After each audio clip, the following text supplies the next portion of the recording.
আসসালামু আলাইকুম ওয়েদার্স news Bangla M.N চ্যানেলের বন্ধুরা, আশা করি আপনারা সবাই ভালো আছেন। তো মাঝরাতের দিকে যেরকমটা আপডেট দিয়েছিলাম ঠিক সেরকম পরিস্থিতি কিন্তু লক্ষ্য করা যাচ্ছে। মাঝরাতের আপডেট মতোই কিন্তু সেম পরিস্থিতি লক্ষ্য করা যাচ্ছে পশ্চিমবঙ্গের উত্তরবঙ্গ, শিলিগুড়ি, আলিপুরদুয়ার, জলপাইগুড়ি, গোয়ালপাড়া, মেঘালয় হয়ে কিন্তু বাংলাদেশে মেঘ প্রবেশ করেছে। প্রথমে রংপুর, ময়মনসিংহ, সিলেট, রাজশাহী পর্যন্ত কিন্তু, এছাড়াও ঢাকা বিভাগের উত্তরাঞ্চলের জেলাগুলোতে কিন্তু মেঘের প্রবেশ ঘটেছে ইতিমধ্যেই। এই মুহূর্তে আপডেট তৈরির সময় সকাল 9টা বাজিতেছে। আগামী 1 ঘন্টার মধ্যে এই মেঘের পাতলা অংশ কিন্তু ঢাকা শহরের উপর পৌঁছে যাওয়ার সম্ভাবনা রয়েছে।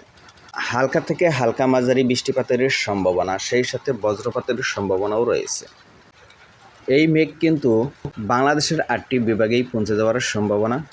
রাতের আপডেট কিন্তু প্রায় সেম ম্যাচ করে যাচ্ছে, তবে কিছুটা ধীর গতিতে অগ্রসর হচ্ছে। সেই সাথে ভারতের শিলচর, ত্রিপুরায় কিন্তু প্রবেশ শুরু করেছে। আগামী 1 ঘন্টার মধ্যে ত্রিপুরা, শিলচরে মেঘের ঘন অংশ পৌঁছে যাওয়ার সম্ভাবনা রয়েছে। ঢাকা শহরে আগামী 1 থেকে 1.5 ঘন্টার মধ্যে হালকা পাতলা বৃষ্টি শুরু হতে পারে। খুলনা, বরিশালের উত্তরাঞ্চলের জেলাগুলোতে আগামী 2 ঘন্টার মধ্যে প্রবেশের সম্ভাবনা, অর্থাৎ 11টার মধ্যেই প্রবেশের সম্ভাবনা রয়েছে। চট্টগ্রাম বিভাগের ব্রাহ্মণবাড়িয়ায় অলরেডি প্রবেশ শুরু করেছে।